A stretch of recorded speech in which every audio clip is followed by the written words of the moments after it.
ಇಂದು ಕೆಂಪೇಗೌಡರ 517ನೇ ಜನ್ಮದಿನೋತ್ಸವ ನಾಡಿನಾದ್ಯಂತ ಸಂಭ್ರಮದಿಂದ ಆಚರಿಸಲಾಯಿತು.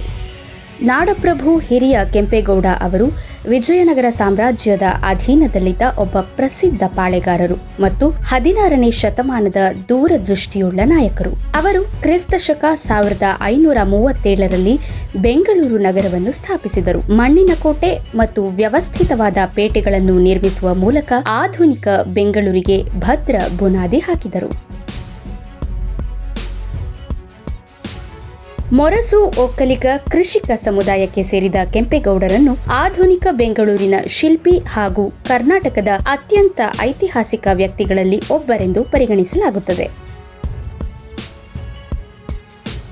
ದೂರದೃಷ್ಟಿಯ ನಾಯಕತ್ವ, ಸುಸಂಘಟಿತ ನಗರ ಯೋಜನೆ ಹಾಗೂ ಜನಪರ ಆಡಳಿತದ ಮೂಲಕ ನಮ್ಮ ಹೆಮ್ಮೆಯ ಬೆಂಗಳೂರಿಗೆ ಭದ್ರ ಬುನಾದಿಯನ್ನು ಹಾಕಿದ ಮಹಾನ್ ಶಿಲ್ಪಿ ಕೆಂಪೇಗೌಡರು. ಹಂಪಿಯ ವೈಭವದಿಂದ ಪ್ರೇರಿತರಾಗಿ ಕೆಂಪೇಗೌಡರು ಸುಸಂಘಟಿತ ಕೋಟೆ ನಗರವನ್ನು ನಿರ್ಮಿಸಿದರು. ಚಿಕ್ಕಪೇಟೆ, ದೊಡ್ಡಪೇಟೆ ಮುಂತಾದ ವ್ಯಾಪಾರ ಕೇಂದ್ರಗಳನ್ನು ಸ್ಥಾಪಿಸಿ ಪ್ರತಿಯೊಂದು ಪೇಟೆಯನ್ನು ನಿರ್ದಿಷ್ಟ ವಾಣಿಜ್ಯ ಚಟುವಟಿಕೆಗಳಿಗೆ ಮೀಸಲಿಟ್ಟರು.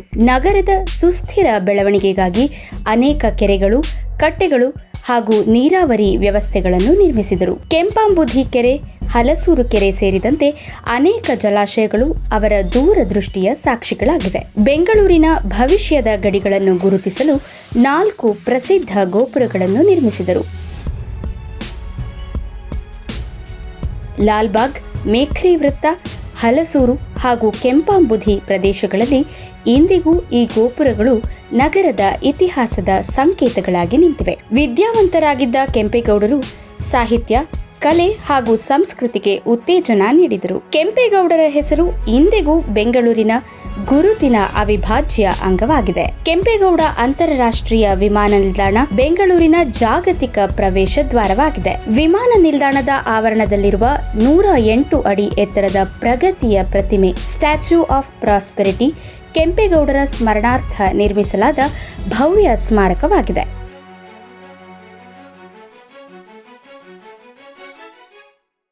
ಕೆಂಪೇಗೌಡ ಬಸ್ ನಿಲ್ದಾಣ, ಮೆಜೆಸ್ಟಿಕ್ ಹಾಗೂ ನಾಡಪ್ರಭು ಕೆಂಪೇಗೌಡ ಮೆಟ್ರೋ ನಿಲ್ದಾಣ ಸೇರಿದಂತೆ ಪ್ರಮುಖ ಸಾರಿಗೆ ಕೇಂದ್ರಗಳು ಅವರ ಹೆಸರನ್ನು ಧರಿಸಿವೆ. ಪ್ರತಿ ವರ್ಷ ಜೂನ್ 27ರಂದು ಕೆಂಪೇಗೌಡ ಜಯಂತಿಯನ್ನು ಕರ್ನಾಟಕ ಸರ್ಕಾರ ರಾಜ್ಯಾದ್ಯಂತ ಅಧಿಕೃತವಾಗಿ ಆಚರಿಸುತ್ತದೆ.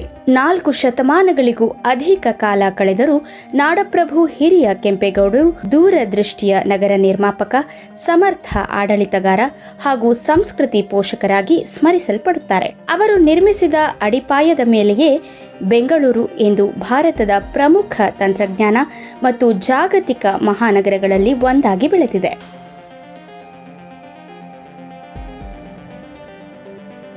ಮಹಿಳೆಯರ ಮೇಲಿನ ಅನಿಷ್ಟ ಪದ್ಧತಿಗಳನ್ನು ಬಂಡಿದೇವರ ಪದ್ಧತಿಯಲ್ಲಿ ಬೆರಳು ಕತ್ತರಿಸುವ ಸಂಪ್ರದಾಯ ವಿರೋಧಿಸಿ ನಿಷೇಧಿಸಿದರು. ಮಾಗಡಿ ಬಳಿ ಇರುವ ಕೆಂಪಾಪುರದಲ್ಲಿರುವ ಕೆಂಪೇಗೌಡರ ಸಮಾಧಿ ಐತಿಹಾಸಿಕ ಸ್ಥಳವಾಗಿದೆ.